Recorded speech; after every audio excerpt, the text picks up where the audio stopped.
Welcome everyone to Clearwater Jazz Holiday's Young Lions Jazz Master Virtual Sessions. We have Austin Vickrey with us today. Hello, Austin. Hi, Steve. We're recording these sessions for the purposes of Clearwater Jazz Holiday education and outreach. If you have specific questions, please use the chat feature. We appreciate you remaining muted in these sessions for the courtesy of others, but we'll get those questions to Austin. If you have feedback for us, info@clearwaterjazz.com is the best place to send that, and we will try to respond. If you have specific requests for topics, please include those, and we'll try to get to those as well. All of the upcoming Young Lions Jazz Master virtual sessions are at clearwaterjazz.com's education and outreach page, and you can now see all archived past videos in what we call the studio. So check that out. There's a lot of great resources there. Austin Vickrey is a saxophonist, woodwind specialist, composer, arranger, and music educator who currently resides in St. Petersburg, Florida. Born and raised in Utah, Austin developed a love for music at a young age and was awarded the Louis Armstrong Jazz Award upon graduating high school. He holds a Bachelor of Music in Saxophone Performance from the University of Utah and a Master of Music and Jazz Studies from the University of Cincinnati College Conservatory of Music. From 2004 to 2008, Austin was the Assistant Musical Director at Earlham College in Richmond, Indiana, where he directed the Earlham College Jazz Band, assisted with the Earlham Orchestra, and taught private lessons on saxophone and in jazz theory. From 2010 to 2016, Austin was the Adjunct Professor of Music for the Music Industry and Recording Arts program at St. Petersburg College, where he taught classes in music theory, improvisation, performance techniques, and music appreciation. Currently, Austin is the adjunct woodwind instructor for Johns Hopkins Middle School in St. Pete. In addition to teaching, Austin keeps a busy performing schedule in place throughout the St. Pete, Tampa Bay area with his own groups and as a sideman. If you'd like to learn more information about Austin or to connect with him, please look for him on Facebook or visit his website, austinvickery.com. Austin, we're so glad to have you back with us for the Young Lions Jazz Master virtual sessions on your topic today called Baritone Sax Basics. The stage is all yours, my friend. Thank you so much, Steve. I really, really appreciate this opportunity, and thank you to you and all the folks at Clearwater Jazz Holiday for having me be a part of these sessions. I'm very, very happy to share what I have in terms of knowledge, and I hope that people will get a lot out of it. So again, I am excited to do this masterclass today. It's on a topic that I came to learn how to play baritone saxophone when I was in graduate school, and it has taken me a long way in my music career and has gotten me a lot of really notable accolades that I'm just very lucky to have. So I'm fortunate to share this information with you. Today is baritone sax basics. So I'm going to talk about just basic learning the baritone saxophone. We'll expand on gear.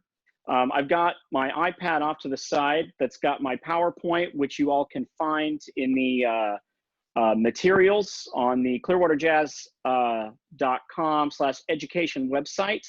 I'll be posted up for this Zoom meeting where you can access this PowerPoint that I'm going to be reading from today. So if you see me looking off to the side, I'm just looking at my notes so that I can keep the flow going. So here we go. Today's discussion topics. We're going to talk about preparation and assembly of the baritone saxophone. We're going to talk about posture, breathing, hand position, playing position, embouchure, and tone production. I've got some basic stuff. We'll just cover it very quickly. We'll talk a little bit about sound, how to articulate on the instrument, and some options for learning technique on the baritone saxophone. I'll also talk about some gear, saxophone brands. If you're interested in purchasing or learning to play baritone saxophone, I can talk about some of the prominent brands that you are going to have the most luck with. Also, we'll talk about reeds, mouthpieces, just a little bit. That's always a very heavy topic in saxophone world, but I'll touch on it a little bit in terms of the baritone. And then also, I've got some recommended listening and prominent jazz bari players and some recordings. And I think Steve is creating a playlist on Spotify that I sent some tracks to him. So the recommended listening will be up on Spotify for you to check out. All right. So the first thing we need to do is talk about preparation and assembly of the baritone saxophone. I'm doing this for people who are just brand new to baritone saxophone. Again, this is a basics course. So we'll talk about starting out. So you want to make sure that you've got your saxophone, first of all, and a case that goes with it. In that case, you should have a neck strap. Looks like this. I also have a harness. I'm a short stature guy. I'm 5'3". A lot of well-known bari players are actually quite tall and larger. But some people feel comfortable with an actual harness. But I'm just going to use a neck strap today. A regular neck strap will work just fine. Just be aware that the baritone sax is quite heavy, much heavier than alto or tenor. So if your neck starts to hurt, then I suggest, searching out a harness. I think the one harness that I've got is called Neotech. It's kind of stretchy and spongy, which isn't the best, but it's a little bit more comfortable than just a regular neck strap. But I really like this one. This is called an Oleg neck strap. I don't know if he makes these anymore, but you can look them up. OLEG. Oleg is the name of the neck strap that I'm using. I found very affordable neck straps at Sam Ash, actually, like $12, $13. That's got a nice little pad, and they don't stretch when the saxophone doesn't pull away from you. Very sturdy, very comfortable. So, there's lots of options out there. You want to make sure that you've got a mouthpiece. I've got my mouthpiece right here. This is a metal mouthpiece. I use it for jazz. Most baritone saxophones themselves will come with a plastic or a hard rubber mouthpiece. We can talk a little bit more about the difference between metal and hard rubber later. But right now, this is my mouthpiece. I can just show you right here. So you want a mouthpiece. You'll need what's called a ligature.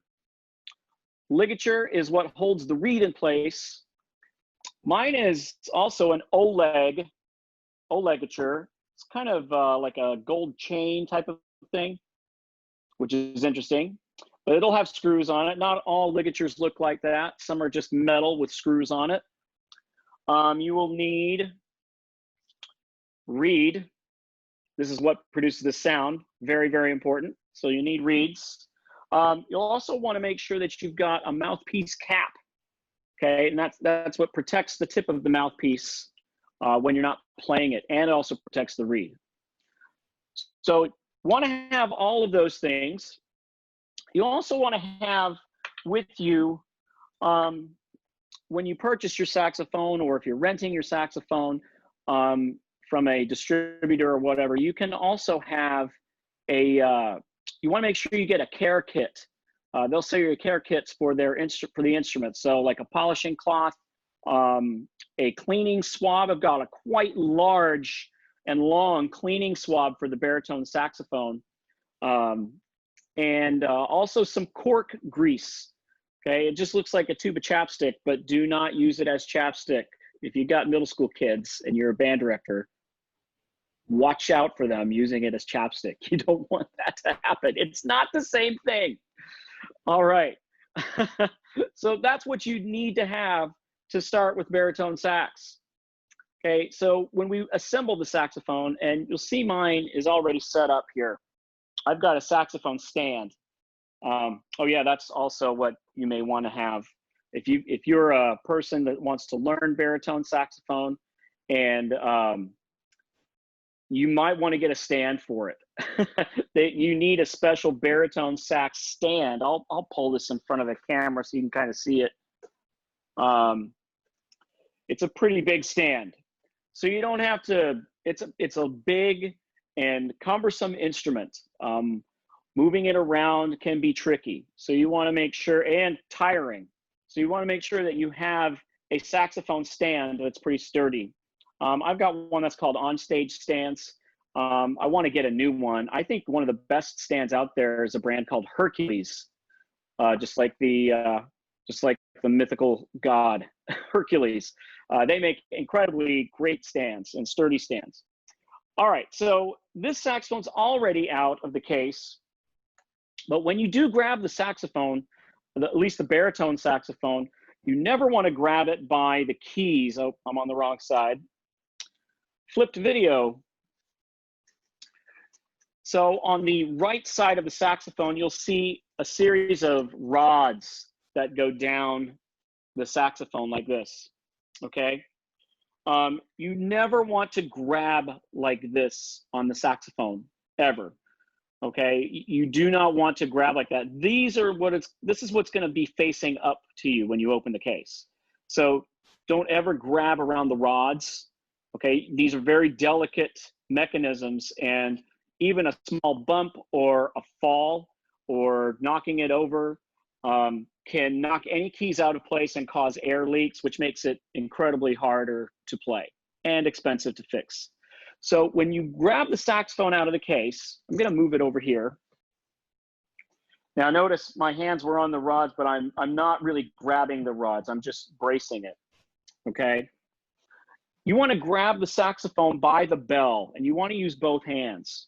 So I'm gonna grab by the bell, just like this, okay? Also, this mechanism where it kind of wraps around, there are no keys here. There's nothing here to harm the saxophone, so you just grab it like this, okay? So we've got that. That's how you want to get it out of the case. And I like to get out of the case and set it on my stand first. You also want to have your reed soaking. I've got a cup of water. It's important that the reed is soaking while you put the instrument together, or you can have it in your mouth. A lot of people just use saliva to have the reed ready. Then we're going to grab our neck right here. This is the neck. We got the mouthpiece. We're just going to put it on, slide it on. Depending on your mouthpiece, about halfway down the cork is usually a pretty good guess for now. Okay, and what's next is you want to make sure you've got your ligature. Now, my ligature's got these screws. Important thing, all ligatures are different. Some are more common than others in terms of what they look like. But this one has screws that are on the top. And the way you can tell is that when you put the ligature on properly, the screws always face to the right, okay, to the right side of you. You want to screw them on from the right side. So if you put the ligature on and it's not working, then maybe you want to flip it around or turn it the other way, but you always want to screw it on from the right side. Now, I've been playing a little bit before, so I don't need to soak my reed as long, but I've got my reed. And the way we want to put the reed on is there's a flat table to the reed, we call it the table, and there's also a flat part to the mouthpiece. Okay, so we're going to meet flat to flat, okay, or face to face. So I want to put the flat part of the reed against the flat part of the mouthpiece. The best way to put the reed on, and this is really important, especially if you're a band director trying to teach young kids, you want to have the ligature nice and loose and slide it up. A lot of people or young students tend to put the reed on and then the ligature on top of it. The problem with that is, if you're not careful, just demonstrate real quick. If you're not careful, the ligature, you can chip that tip of the reed and then that reed's done. And baritone saxophone reeds are way more expensive than alto or tenor reeds just because of the sheer size. So you want to be really careful. So ligature on first, nice and loose. I'm going to slide it up. I'm going to slide the butt of the reed in between the ligature and the mouthpiece. And then I'm going to line it up so where I can see just a tip of the mouthpiece over the reed. And then my ligature is going to come past the edge of the mouthpiece right here where it starts to curve down. It's going to come past that. And then I'm going to snug up the ligature. It doesn't have to be too tight, but tight enough so that the reed does not move, okay? You don't want the reed to be moving. It needs to create a nice flat seal against the mouthpiece. All right, we've got that all set, okay? Next thing we want to do is we're going to take the neck, we're going to assemble it on the Barry sax. But the way I would like to do that is take your mouthpiece cap and just go ahead and put it over the mouthpiece and set this aside while you pick up the Barry. That way we're not hurting the reed or damaging it. I'm going to lay it across. I've got a very small apartment, so everything's kind of crowded here. But I'm going to attach my neck strap to the ring right here on the back of the saxophone. And then I'm going to make sure that the screw, there's a screw right here on the top, is nice and loose. And then I'm going to insert the neck. I'm going to gently push and twist, just like that. And then I'm going to tighten it. Let's see where we're at. Okay, we're in good shape. Perfect. All right, so we've got the saxophone assembled. Now I've got a chair that's got arms. Typically you won't have a chair that has arms, so it's not in the way. But we want to talk about posture and playing position. So the way to perform correctly is you want to have good posture. So first thing is have both feet flat on the ground, okay, in front of you. Almost let your knees or your legs are at a 90 degree angle, okay? And then we're going to sit on the edge of the chair, sitting up straight so that we're not slouching or back here like this. Lots of kids do this. No go, that's not a good idea. So sitting up straight, not so straight that you're tense, okay? But not too, we don't want to slouch like this, okay? Your head should always be straight forward when you're playing, okay? Our body should be aligned, our spine should be aligned. This goes for almost any other wind instrument that you play. We want to have good posture always. I'm going to take the mouthpiece off, okay? You want to make sure that you're breathing properly when you play any wind instrument, but especially for baritone because it's a big instrument and you're going to need a lot of air. You got to push a lot of air through this instrument. So the best way to check to see if you're breathing correctly and breathing well, I'm going to set this right here, is to sit up straight and put your hand just on your stomach, right below your sternum, okay? And you want to breathe in and feel the expansion of your stomach. And your stomach should come out. You can practice that now with me if you want. We can breathe in, 2, 3, go. And then push out with your diaphragm.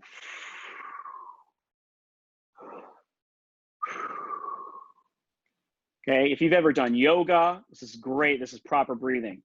Be careful not to raise shoulders when breathing. Okay, this creates a shallow breath and you're not going to get enough air and you're not going to be able to support the air going through the instrument.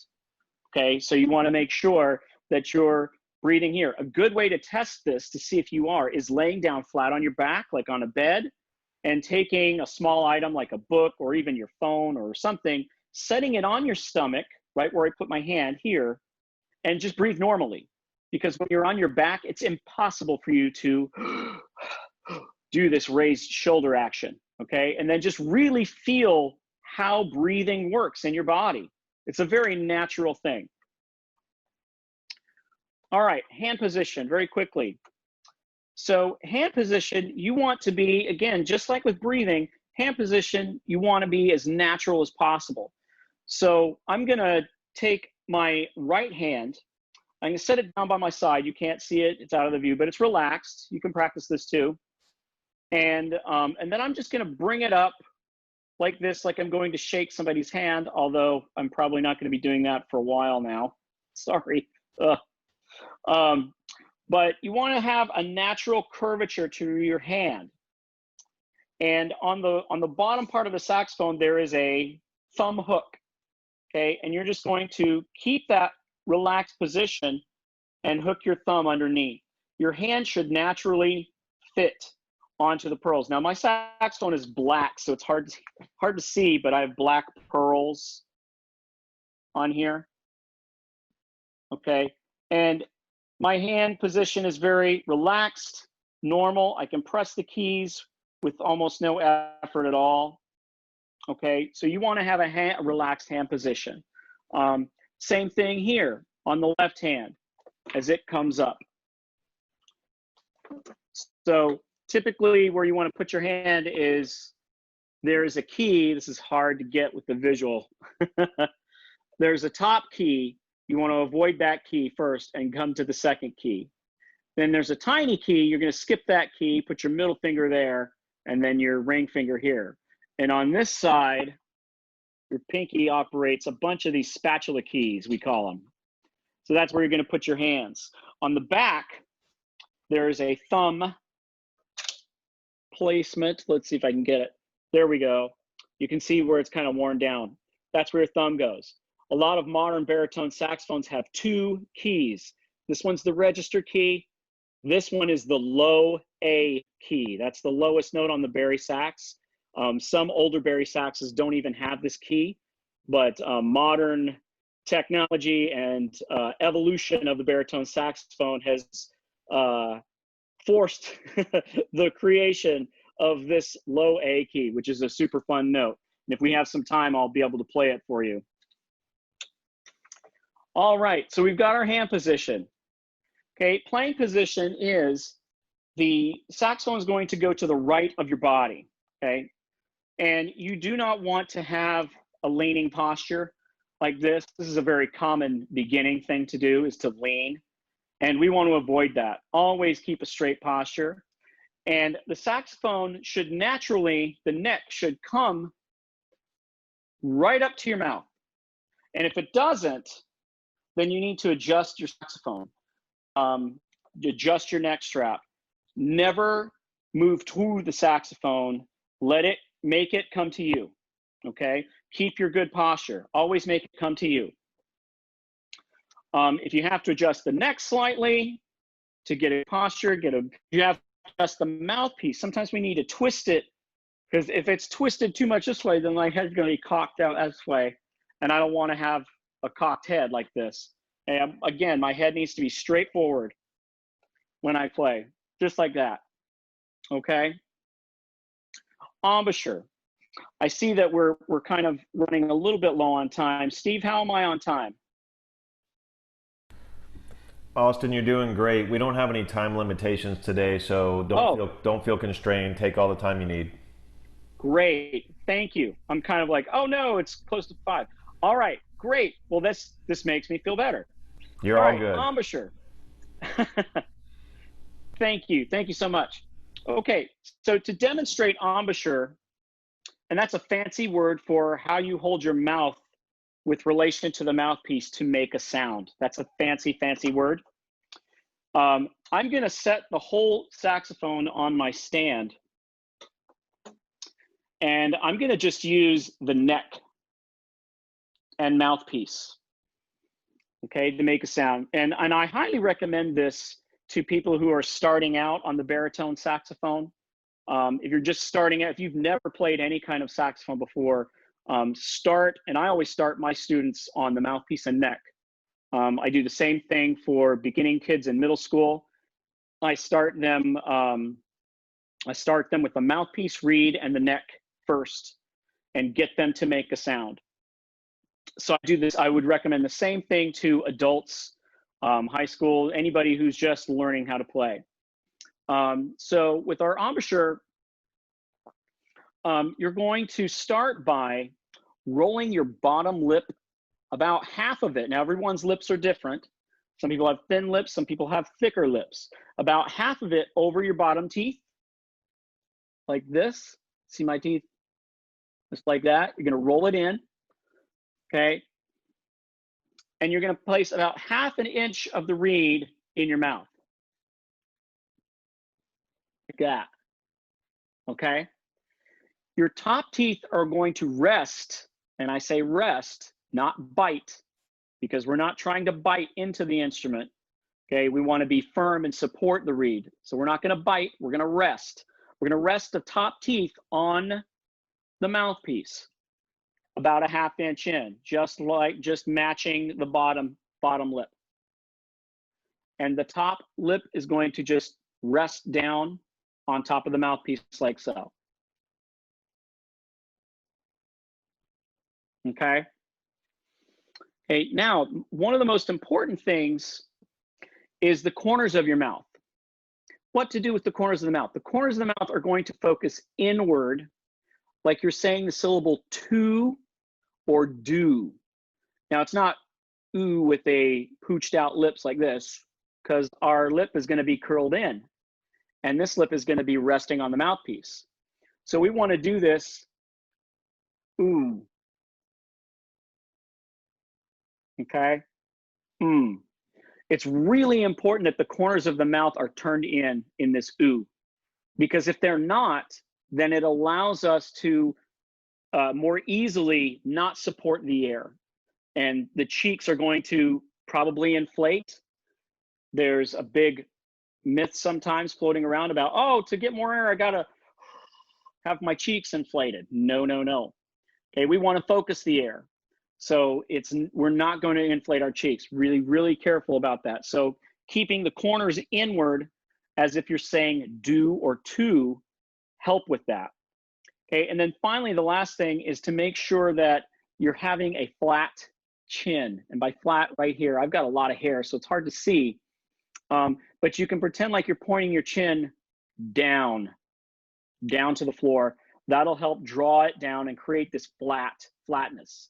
Now, for people who don't have facial hair on the chin, you can tell if the embouchure is not correct by seeing a bunched chin or dimples, okay? It'll be like kind of bunchy like this, or they're kind of not rolling in enough.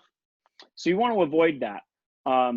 If you're doing this on your own or an adult, you can practice in a mirror. A mirror is a great way to practice. So altogether, embouchure is going to look like this.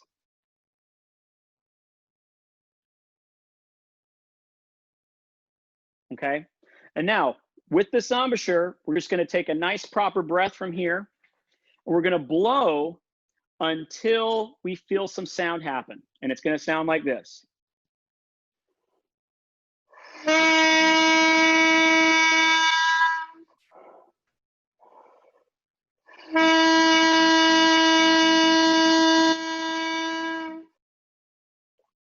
Pretty, isn't it? Okay, so that's what you want to do to help get sound production. And I have my kid, and the kids love this.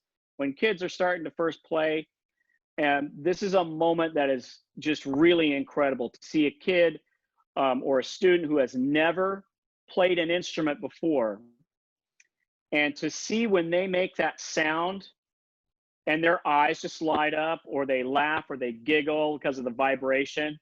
It's really, really fun to watch. It's just really incredible. You see that little spark of excitement, like, oh my gosh, I did this. So it's fun. It's fun for them. And they can have fun making crazy sounds, but you want to make sure that you're always watching for those fundamentals that I mentioned. All right, tone production, we just did that. Taking a nice deep breath, supporting it from here, okay? No shoulder raising. Keeping the corners drawn in your mouth and not to inflate the cheeks. So here's some tips for creating a good sound. For those of you, if you're watching this video and you're an intermediate player, you probably know everything that I just said. So here are some things to help develop your sound, and this works for both intermediate people and beginners. Sorry, intermediate players. but also for advanced people. There are some advanced players that do all of these things on a regular basis so that they can maintain a good, pure, and rich sound. And that's what we're striving for. Because on baritone saxophone, what your goal is not to be able to play fast. That should not be your goal, or to play low all the time. The baritone has a quite wide range despite its reputation for playing low. It's got a very wide range of sound and timbre, which is the color of sound, or how the characteristic of sound. And in order to really, really execute the baritone saxophone and make it sound great, you've got to have a good developed sound. So here are some things that I like to do to develop my sound. And I'll go ahead and put the baritone together now.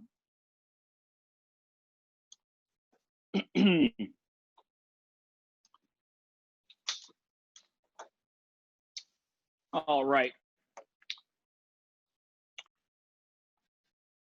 Just adjusting. Okay. So long tones. If anyone has had any experience with wind instruments, a teacher has probably told you one time or another, long tones are where it's at, and they're boring. They're so boring. But really what we want to do is we're focusing on tone and sound and air. Air is the most important thing. Without the air, you don't have a sound. So you have to support it. So I like to start out by playing kind of mid-range long tones. So I start with my, and you can't see because of my bell, but my left hand is going to go my first 3 fingers down. And I could do this just with a metronome, like a click, click, click, and just do a 4 count. And I'll do 8 counts. And since I have this hand free, I can go ahead and do that. So here's an example of a long tone. And I'm just going to focus on keeping the tone straight and pushing the air through at a consistent speed. 2, 3, and.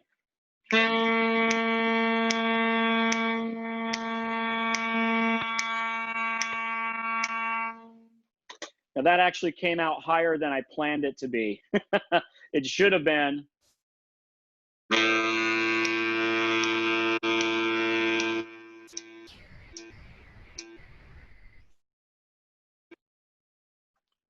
So we can practice these long tones to get a good sound. Practicing them in different dynamics, meaning soft and loud. Soft is always harder than loud. And it takes a tremendous amount of support, breath support, to play soft, especially in the lower range. So it's always good to work on the lower range, because that's the characteristic sound of the Bari. I'll play a couple of these low range notes for you because everybody loves to hear those. Honk, and it's a Bari player's dream to play the low notes, okay? So here are some low tone exercises. I'm gonna go down from a higher note, down the full range.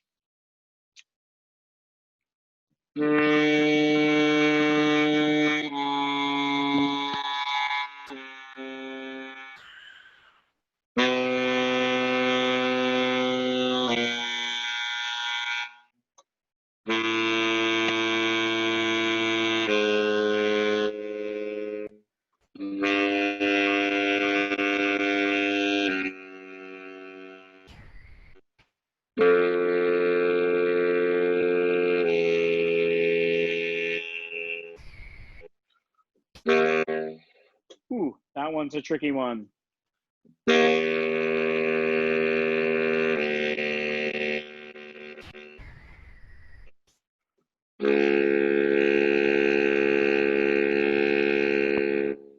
We got 2 more.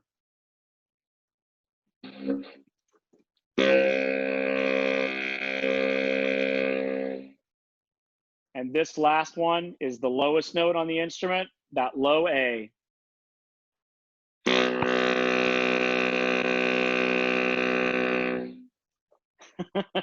That's such a fun sound. I love playing that low A. Super fun. So a baritone is tough. If you've never played baritone before, it's very awkward to try to get the low notes out. If you're a saxophone player that's, say, an alto player or a tenor player, it might be even more tricky, to be honest, because you're used to having a much firmer embouchure to create those notes. Baritone, there's a lot of give. So at least for me, now everyone is different and everyone's mouthpiece reed setup is different, which I can talk about in a few minutes. But you're going to have to make micro adjustments in your lip pressure and jaw pressure to make sure that the reed is vibrating fully enough to create these low tones. Okay, so you may have to experiment with just moving your lips a little bit, or moving. Else I can help with? That was a weird thing. Siri just talked to me. Moving your lips a little bit, and maybe moving your jaw a little bit. You have to be adjusting, and it begins to be muscle memory, so that you can feel and hear how these notes are going to sound. And that leads me to mouthpiece reeds. If you don't have a good mouthpiece and reed setup, you're going to struggle. And we don't want to struggle. We want to make this as easy and as fun as possible. So having a mouthpiece and reed combination that works is really, really important. Most of the baritone saxophones that you would buy or rent have a mouthpiece that's a very beginner mouthpiece, not typically designed for professional playing yet. So you may have to play on that piece for a while until you start to feel, okay, I think I need something else if I want to go further. So we can talk about those options. I'm going to talk briefly about articulation. When we start the sound, and this is for most saxophones, but we're going to use the tongue, tip of the tongue to the tip of the reed, okay? You want to avoid using too much tongue on the reed, like the fat part of the tongue. I know that's kind of gross, I'm sticking my tongue out, but if you use too much of that fat part, you get a thunky, honky sound that's not super pleasant. So it would sound like this.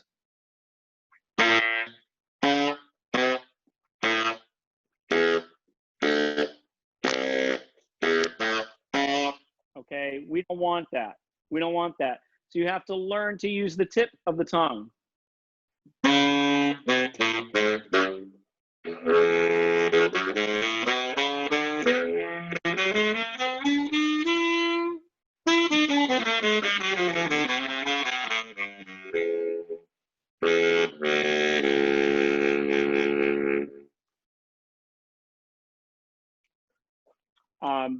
We can use a bit of a thick tongue to create a sound effect called the slap tongue, but that's an advanced technique. That's something that I sometimes will do. I won't demonstrate it too much here since this is a beginning thing. Maybe in a future session, we can talk about some of the advanced saxophone techniques. All right. So now I want to talk about how to develop your technique. And the best way to do this is either through a method book that a private teacher gives you, or if it's for middle schoolers, certain method books the band director is going to use. For middle school, I recommend books called Essential Elements. They've got Essential Elements 2000, I think. I'm not sure if they've done a 3000, but I think it's just Essential Elements 2000. It comes with a CD. It's got a good examples for the kids. Other books include Accent on Achievement or Standard of Excellence. These are all listed in the PDF that is going to be provided on the website after this session. So you can check all this out. Don't feel like you have to take notes. So it's all in the PDF if I seem to go fast. For high school or adult beginning players, I've got some examples of books here. And the first one I'm going to recommend is the Rubank series. There's an elementary, oh, this says oboe. I had an oboe. I have a My saxophone one, I think, is on my stand in the back. I taught oboe for like a few months. So I have an elementary oboe. I grabbed it and did see, because these all look alike. They all have kind of the same look to them. But there's an intermediate and an advanced as well. These are excellent books, very good for beginners, for reading and for tone exercises. Other method books include this one. It's called 25 Daily Studies for Saxophone by H. Closet. I really like this book. I used this in college. There are plenty of really good, it's a great exercise in eighth notes and articulation, and learning how to phrase. So this is a really good book. These are fairly cheap too, by the way. Some more advanced books that you can start studying with if you start to go further. 48 Famous Studies. This is a classic one. It's just for oboe and saxophone. This is a really good one by W. Fairlane. And I like this one too, Daily Studies. Got a little glare there. Daily Studies for All Saxophones by Trent Kinniston. This is an excellent book for scales. Really, really, really, really good for scales. It's got all the scales in thirds and fourths and 16th notes and ways to articulate. It's fantastic. Wonderful. If you're looking for more melodic stuff, this is Melodious and Progressive Studies for Saxophone. This is book 2. A lot of people recommend book 2. Now, keep in mind, these are for folks who are kind of studying technique, might be tendency to be playing on the concert band or classical side. Okay, and I know we're doing Clearwater Jazz Holiday, but I learned classical studies as well. I mean, there's nothing wrong with that at all. I think learning classical as well as jazz is just expanding on your musicianship, and you're going to learn a lot that way. You're going to learn a lot about yourself and the techniques of saxophone. So highly recommended. You can also use like Easy Pop and Disney books. You can get those at Sam Ash. You want to make sure it's for baritone sax, or alto saxophone is also okay. And the reason that is because alto sax and baritone sax are in the same key. That means they can read the same music, and it's not going to make that much difference at all. It's going to sound the same, except the baritone is going to sound lower, okay, an octave lower. I have an old one called 50 Golden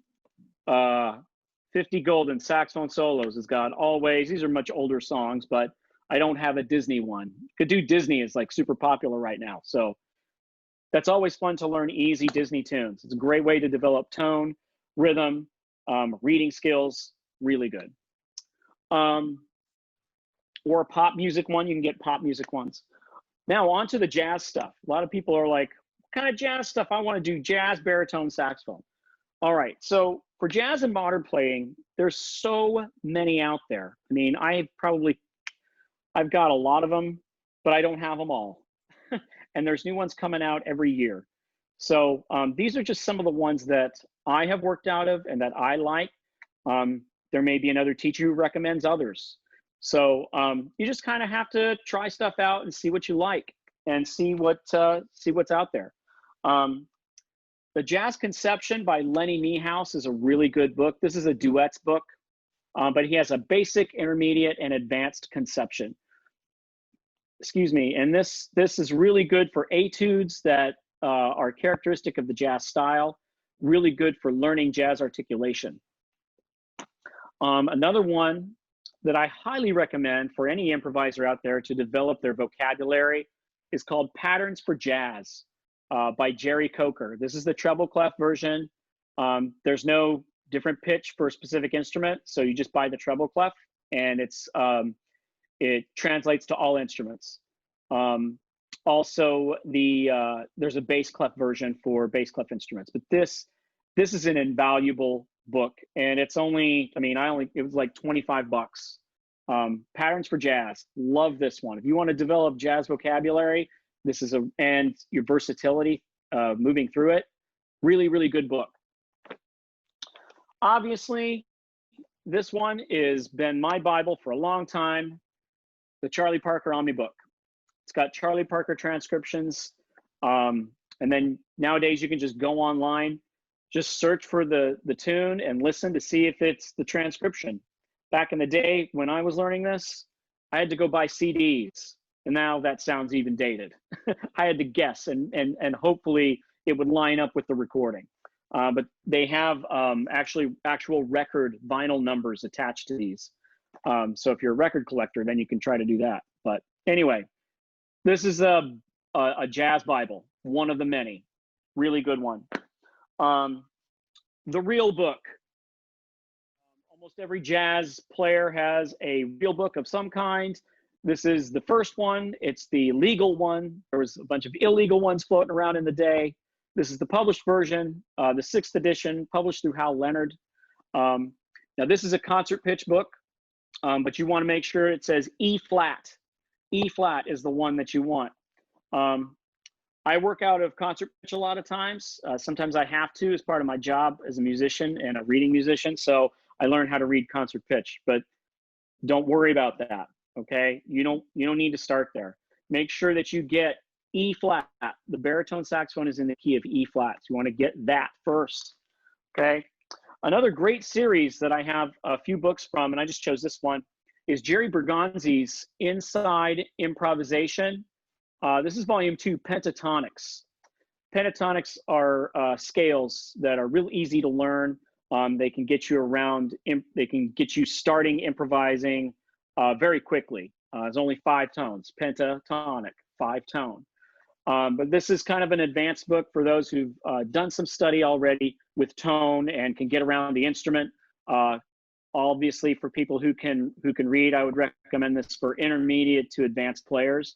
But his improvisation series, Inside Improvisation series, is fantastic. It's a really, really, really great book. And it comes with a CD too, so you can play along with it.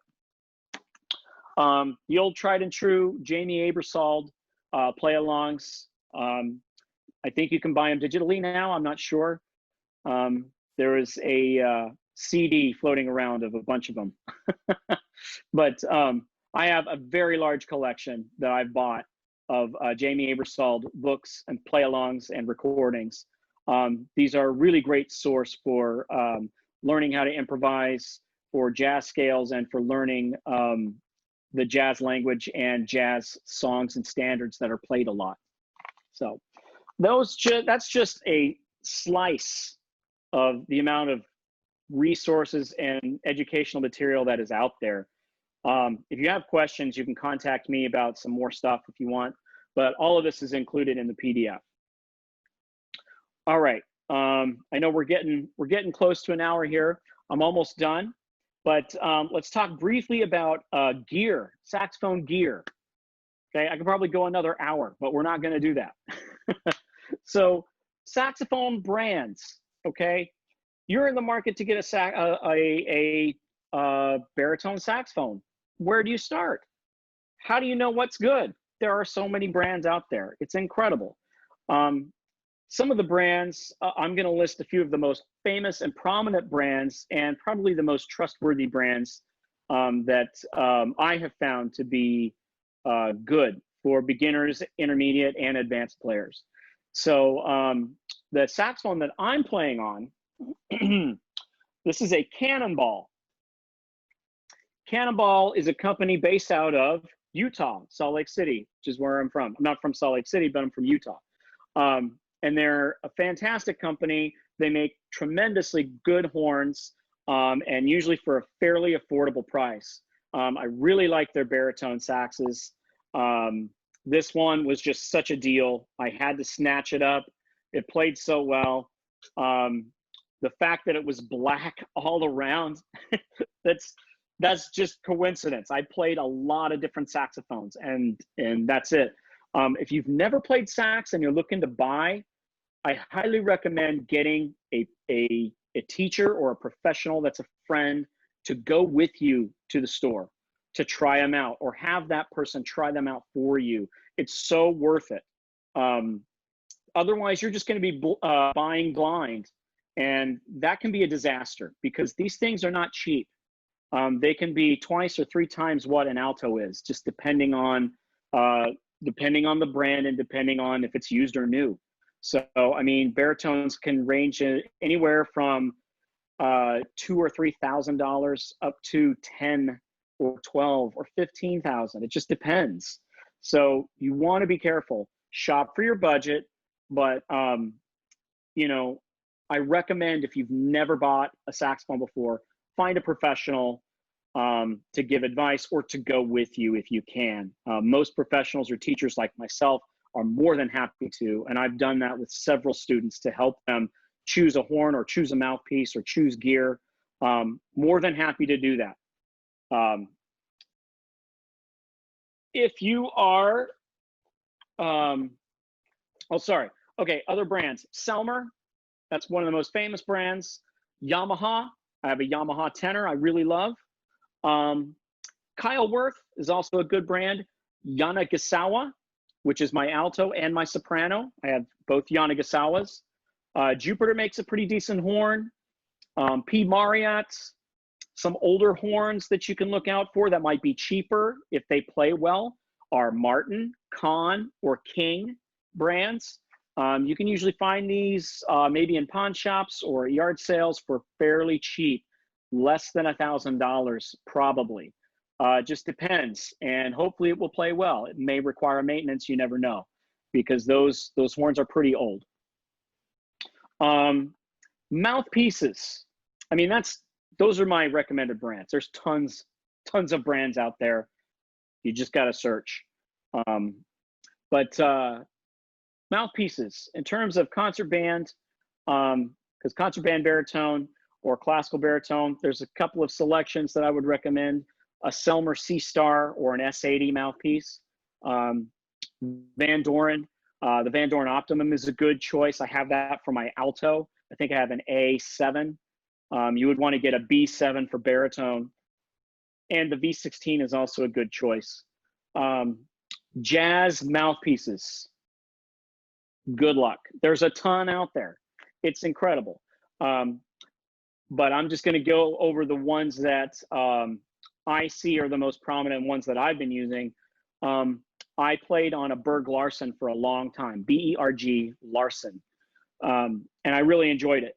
The one mouthpiece brand that I really endorse a lot, and maybe I can get an endorsement because I play them on almost all of my horns, and I have one for every horn, is the Jody Jazz mouthpiece series. And I love them. I just think they're fantastic pieces. They're really well designed. They're free blowing. They get a great tone. This one that I'm using is called the ESP model, but he doesn't make those anymore. But I highly recommend his hard rubber mouthpieces, and the DV series mouthpieces are really incredible. He's got a lot of good stuff. And Jody Espina is his name. He's up in Savannah. If you call him up and say, hey, can I try some mouthpieces, he'll send some for you. He's super great to work with. I'm going to include a mouthpiece chart in the PDF, so you can check out.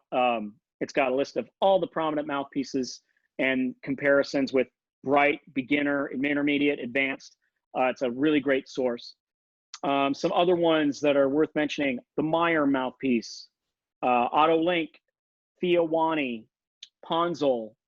Van Doren makes a good jazz mouthpiece. One that's all the rage now is called the Sios, or Shape Your Own Sound. They got really pretty colors like neon. They're really interesting, but they're custom mouthpieces. And you can, if you're an advanced player, you can go in, type in what you want out of a mouthpiece, and they'll create it for you, custom make it, and send it to you. I haven't tried it yet. I'm really interested in it. I'm going to see, maybe I can, but getting into the mouthpiece game is expensive. So you want to be careful about that. Drake, Rousseau, I mean, there's a ton. There's just a ton. So my best advice is play a bunch, try them out. Go to a local music store and see what they got. There's also a website on here where you can order mouthpieces and try them, although I don't know during this pandemic if they're going to let you do that. So you might be stuck with what you have when you buy a saxophone for now, unless you really want to make that that purchase and you know what you want. Try a lot of mouthpieces. That's all I can say. And again, you can have a professional or a teacher go with you. I highly recommend a private instructor who has had the experience and can tell you and can help you find something that's going to fit not only your mouth, but your playing style, the sound you want. Whew, that's a lot of information. But that pretty much does it. But I want to end this with the listening selection. It's included in the Spotify list on the materials for the clearwaterjazz.com. I think it's on the /education site, and maybe move to the studio site. I'm not sure where that's going to be. Steve, maybe you can tell them about that, but it's definitely going to be up there on the clearwaterjazz.com/education site. But some prominent baritone saxophone players in jazz that you're going to want to listen to help get that sound in your head and use as a role model for learning baritone sax. And the number one baritone saxophone player, probably the most famous one, the one that I first heard of, is Jerry Mulligan. And he was the first one I heard. And what an incredible role model. His tone, his articulation, his style, it's kind of a soft tone, more that West Coast cool jazz kind of sound, but the lines are very bop-like. Just an incredible example. He's on Miles Davis's Birth of the Cool, playing baritone sax. So if you've got Birth of the Cool already, go check that out. He helped compose some of the songs for that album. You might also want to check out Jerry Mulligan with Chet Baker, Quartet with Chet Baker. That's just an essential album. You should just go out and buy that or listen to it on Spotify. And also my favorite recording is called Two of a Mind with Paul Desmond, alto sax player, also in the same style, West Coast. And those two together, it's just an incredible album. So highly recommend that. The other more baritone saxophone players, Pepper Adams. Okay, Pepper Adams is a fantastic, more aggressive, biting, gnarly tone, just kind of just in your face baritone saxophone. But his personality was much more humble, and you wouldn't expect that from him. But he also played baritone sax for the Mingus Big Band. So if you heard any Charles Mingus Big Band albums, chances are you already heard Pepper Adams. Some albums to check out: Encounter, 10-4 at the 5 spot, and Ephemera. You also want to go ahead and check out Blues and Roots, Charles Mingus band album, so you can hear him play Moanin'. That's the Charles Mingus version of Moanin'. That's the most famous line. Almost every high school kid's probably played that part. Or college baritone sax players played that part. It's so much fun. Plus, there's a monster solo section for Barry. It's a great Barry feature. And the classic baritone saxophone player, Harry Carney with Duke Ellington's band. Now, Harry was with Duke Ellington's band through the duration of that band's lifetime, and right up until Duke Ellington passed away, and then Harry passed away not much longer after that, I think within months. So definitely get the Far East Suite, Duke Ellington. Check out the track Agra, that movement that features Harry Carney on sax. You can hear that rich vibrato and deep tone. He's such a dynamic player. He uses dynamics just like crazy, soft, loud. He knows when to grow. He knows how to shape his sound, shape a melodic line. Just incredible example to listen to. Another album you want to check out by Harry Carney is called The Duke's Men.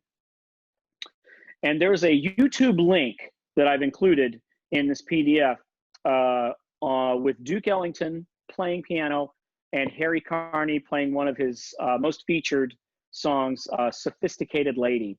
You're going to want to check out that YouTube. It's incredible. And there's some extended technique in there called circular breathing. And that's one of those techniques that I can do as well. And he was doing it back then. It's really incredible. Talk about tone control and breath control. Unbelievable. The 3 Baritone Sax Band. Wow, you got to check this out. This is an incredible group. It's 3 baritone saxophones and a rhythm section, featuring Nick Brignola, Gary Smulyan, and Ronnie Cooper. All 3.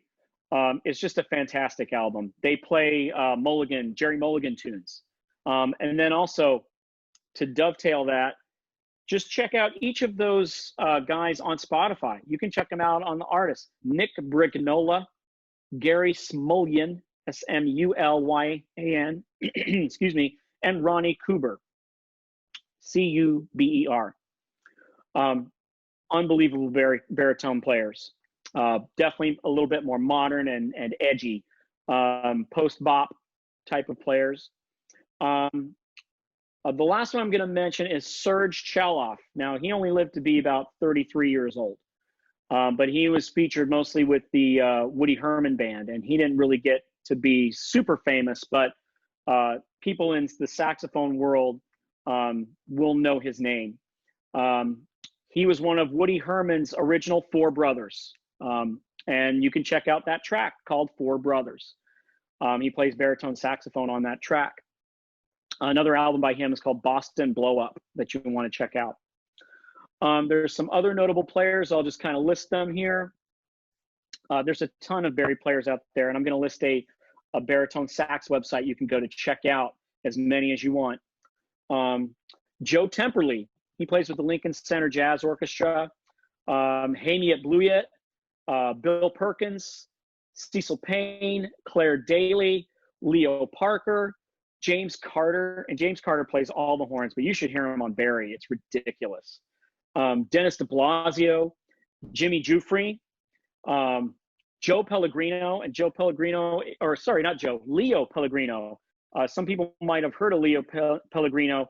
He plays with a younger modern group called Too Many Zoos, Z-O-O-Z. Check him out. You might have seen him in the earlier days doing some crazy dance moves with the baritone saxophone in the subway.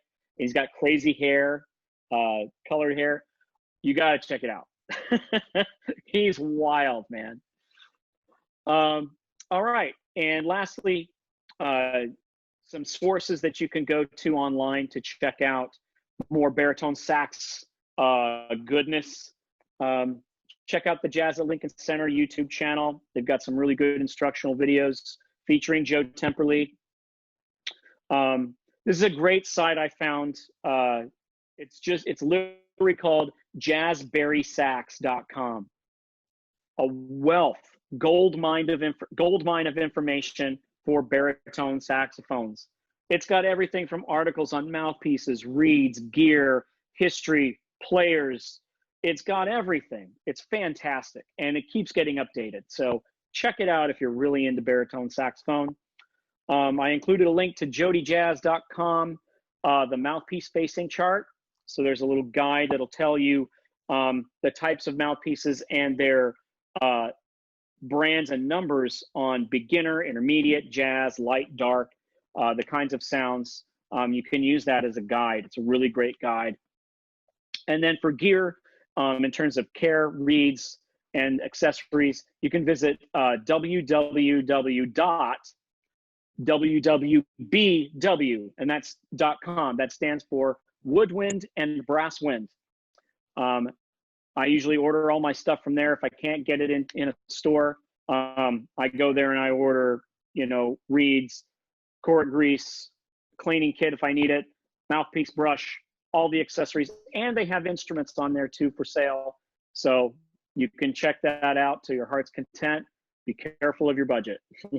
Watch your budget on that one. And that's all I've got. So I hope everyone's enjoyed this. And if there's any questions, I know we've gone over an hour, but I'm happy to answer any questions if anyone has them. So I'll turn that over to you, Steve.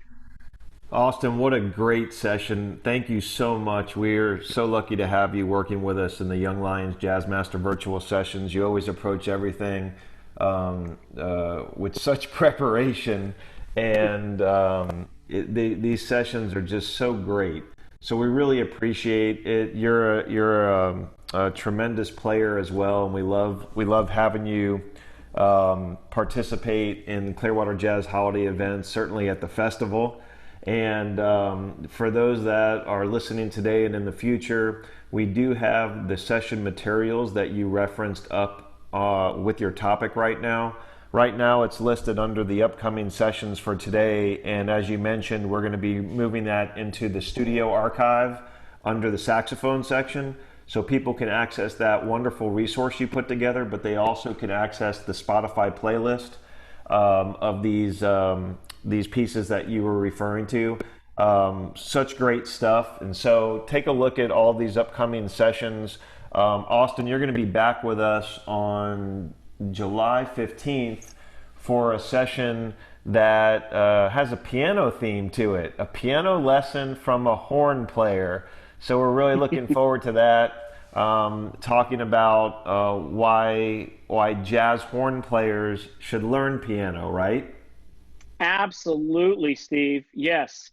I think, real quickly, I think learning piano as a jazz horn player is only going to improve your ability on the instrument, the saxophone. It's just, I think it's super essential. I got to it a little bit later in my education, and I wish that I would have gotten to it earlier. So I just feel as an educator and a musician that it is really, really important to the development of your musicianship as a jazz player to know a little bit of jazz piano. So we're just going to talk about some simple stuff with that. And I'll have a teaser video that'll explain exactly what we're going to cover.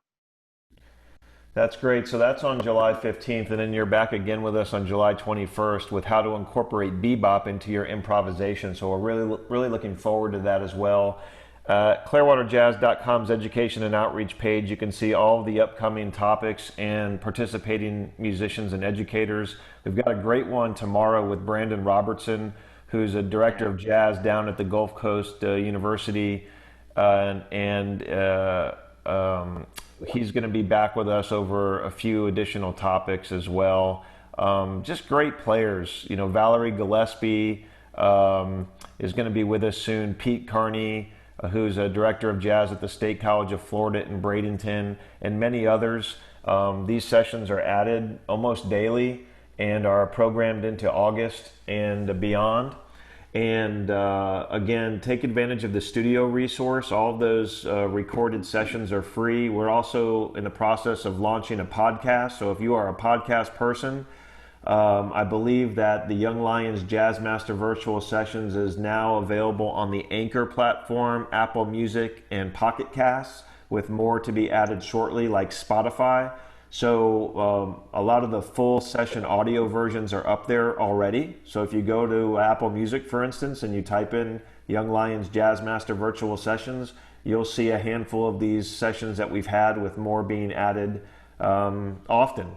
So we'd like to thank also the sponsors that support Clearwater Jazz Holiday Education and Outreach, specifically the Al Downing Tampa Bay Jazz Association, who is helping to expand the reach of this particular initiative.